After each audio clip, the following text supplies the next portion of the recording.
The helicopter pilot refused to land until the swamp fog moved on its own. It parted in a straight corridor beneath the rotors, like something recognizing our arrival. None of us spoke, but every man adjusted his weapon safety the same way. We were briefed on narcotic surveillance, yet our maps were 30 years outdated. Coordinates led to a water sector marked uninhabitable even during Vietnam training rotations. Command insisted satellite imaging was unreliable in this grid. Our platoon chief noticed our encrypted radios were transmitting on a channel we couldn't monitor. Someone else was listening but not answering. The comms tech quietly disconnected the auto-burst beacon. The air smelled metallic instead of organic, like rusted ship hulls after rain. No insects moved, and the swamp frogs stopped exactly when we disembarked. Silence this deep never exists in Louisiana wetlands. We pushed inland through waist-deep water using staggered file formation. Every 50 meters the point man marked trees already scarred with identical cuts. They were too precise for hunters and too high for flood debris. Thermal optics showed intermittent heat blooms circling our position. They maintained distance equal to small unit bounding intervals. Whatever moved knew spacing tactics. Command transmitted a single message: continue patrol and observe only. No reconnaissance photos were requested, no evidence collection authorized. It sounded less like intelligence gathering and more like behavior monitoring. At 0120 hours, our compass bearings rotated 15 degrees without movement. Backup analog compass showed identical deviation. The navigator swore we were standing still. Water rippled outward against the wind direction. Something large displaced the surface, but never breached. The pattern matched a slow walking pace paralleling our formation. We established a hasty perimeter on a narrow mud rise. Claymore mines were placed facing tree lines, though none of us expected human contact. The jungle felt like it was waiting for permission to move. The corpsman discovered an old military chemlight buried in the mud nearby. Its casing carried a manufacturing stamp predating our deployment by decades. Nobody in command had mentioned previous teams operating here.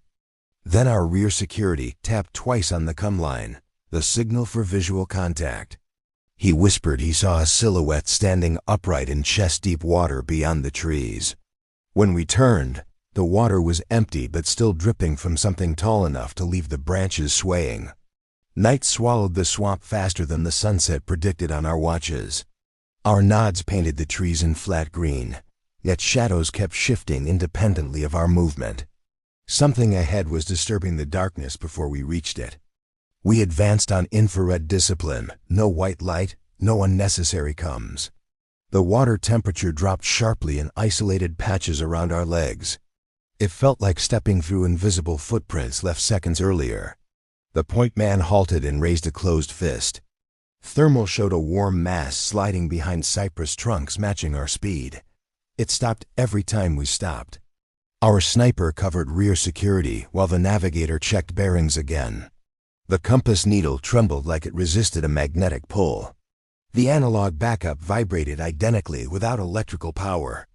We attempted a radio check with airborne relay. Static returned in perfect rhythmic bursts, almost patterned. The comms tech said interference was answering us back. Tree bark along our path carried deep vertical scoring. Each mark stood higher than a grown man's reach, even from elevated roots. The cuts were fresh, leaking sap into the black water. A faint wake formed beside our column, though nothing broke the surface. The ripples maintained formation, spacing with our flank man. He adjusted position twice and the wake corrected both times. We halted to listen for wildlife indicators. No insects, no birds, not even distant alligators reacted to our presence. The swamp ecosystem behaved like it had evacuated. Thermal briefly captured a tall shape standing between two trunks. The proportions were wrong, elongated at the shoulders and narrow at the waist. When optics refocused, only water remained. Command transmitted another order to continue movement north. They repeated not to engage under any circumstances. The platoon chief muted the channel longer than protocol allowed. Our rear man whispered he heard breathing behind his rear-brother. It matched his pace, but lagged half a second each inhale. When he stopped, the second breath continued once more. Then a splash sounded inside the perimeter we had already cleared. Every weapon turned inward toward our own formation. The water there still rippled, though nobody stood in it. The first alarm tripped without a sound anyone could hear. Our motion sensors blinked red in sequence around the perimeter, yet the water surface never broke. Every man tracked a sector, waiting for a target that refused to exist. The point man advanced 3 steps to confirm contact. His silhouette was clear in night vision one moment and gone the next. No splash, no struggle, just an empty gap where a trained operator had stood. We locked rifles toward the disappearance point and held fire discipline. The water settled into perfect stillness within seconds. The silence felt controlled rather than natural. The corpsman called his name twice over whisper comes. A third call echoed back half a second late, distorted like replayed audio. The voice ended in a wet exhale that wasn't human. Thermal optics swept the trees and finally caught movement. A tall heat form bent around a trunk without exposing the center mass. Its limbs separated, angles joints shouldn't allow. Our sniper requested permission to fire. Command answered immediately with a negative and ordered continued observation. None of us had reported visuals yet. We repositioned into a tight defensive circle. Every operator covered another's blind side to prevent a second extraction. The formation felt like we were protecting ourselves from the environment itself. Water behind the navigator bulged upward around invisible legs. Impressions formed one at a time, stepping slowly toward him. He backed away while the prince continued advancing. A branch snapped above our heads, though nothing perched there. Droplets fell in a straight vertical line, as if shaken from a tall body. The pattern stopped at eye level with no visible source. Our helmet camera flickered as if autofocus struggled with distance. For one frame, a pale outline stood within arm's reach of the lens. The recording timestamp skipped forward 2 seconds afterward. Rear security fired a single suppressed round when a handprint pressed into the mud beside him. The bullet struck water with no impact against tissue. Something moved past us toward deeper swamp. Then the radio transmitted our missing operator's call sign, requesting permission to rejoin formation. The signal originated from inside the water beneath our feet. Nobody answered because we could feel movement circling directly below the mud rise.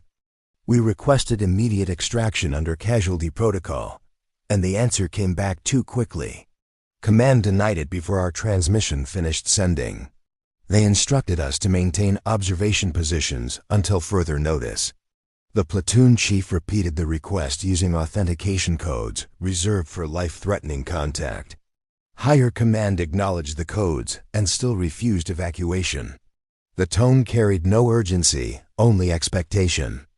Our comms tech intercepted a secondary encrypted burst piggybacking our channel. The message header identified a research directive instead of a military one.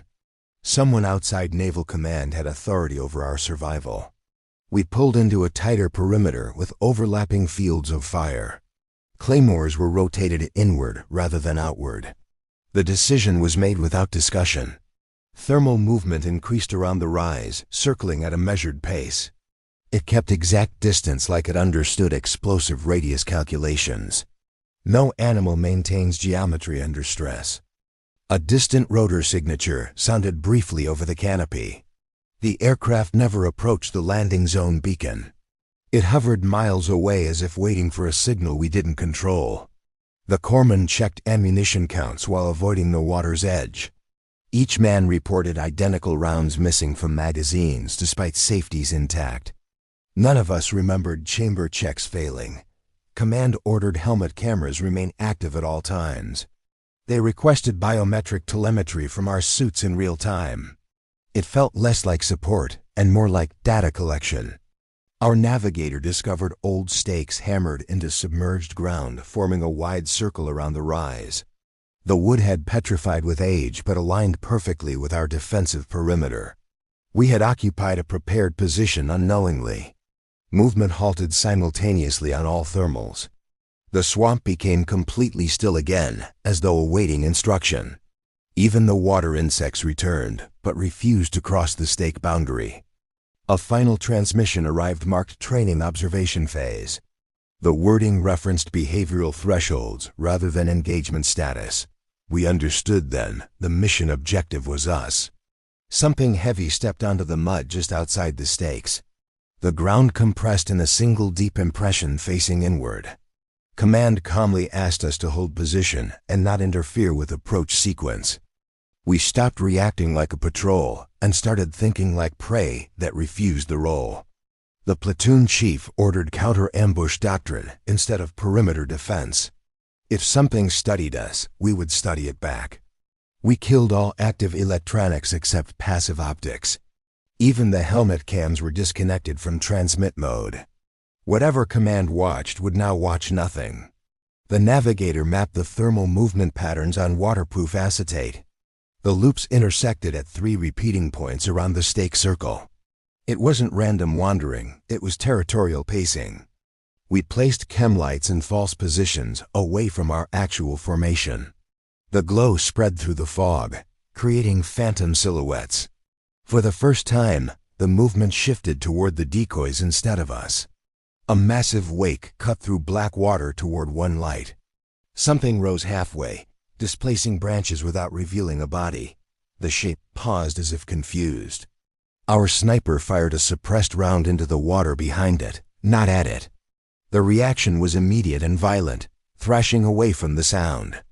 It avoided the source instead of attacking. The crewman noticed the stake circle formed a boundary it wouldn't cross. We carefully stepped outside together for 3 seconds. The water surged forward instantly. We stepped back inside, and the surge stopped at the line.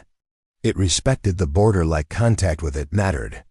The stakes weren't markers, they were containment. Digging near one revealed metal beneath peat and roots. A rusted plate carried stenciled numbering in military format, older than our unit insignia. Someone had built a pen here long before us. We followed this submerged line until we found a collapsed section. The ground dropped into a dark cavity filled with colder water. Thermal showed multiple shapes layered beneath the surface. Old webbing straps floated up from the hole, stitched with faded unit patches. Not one belonged to any active roster. The swamp had been fed before. The movement around us multiplied, as if stirred awake by our discovery.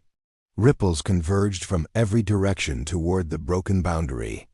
We realized we hadn't been surrounded earlier. We had been inside the only safe place. Dawn bled slowly into the swamp as the rotor finally approached our coordinates. The helicopter descended cautiously, hovering above the mud rise without committing weight. Nobody aboard asked for situation reports. Only one of us remained standing when the ladder dropped. My rifle was empty, and my hands shook from holding a trigger too long. The pilot refused to make eye contact through the visor. I climbed while water below shifted against the stake circle. Something followed the aircraft's shadow, but never breached the surface. The crew chief pulled me in before I reached the last rung. No one spoke during the flight to the coastal air station. A medic checked me without recording vitals on paper or tablet. He memorized them and walked away. Inside a sealed hangar, unfamiliar personnel waited in clean uniforms without insignia. They collected weapons first, then helmet cameras. My questions received polite silence. A naval officer presented an after-action summary already typed. It described a disrupted narcotics smuggling camp and environmental hazards causing disorientation. It listed the rest of my team as extracted earlier on another aircraft. I told him we never saw smugglers. He corrected me by sliding a photograph across the table showing armed men in boats. The timestamp matched a moment we were fighting for our lives elsewhere. They played back my helmet footage frame by frame. Every instance of the shapes showed only empty swamp. Audio of my missing teammates calling for help had been replaced by insect noise.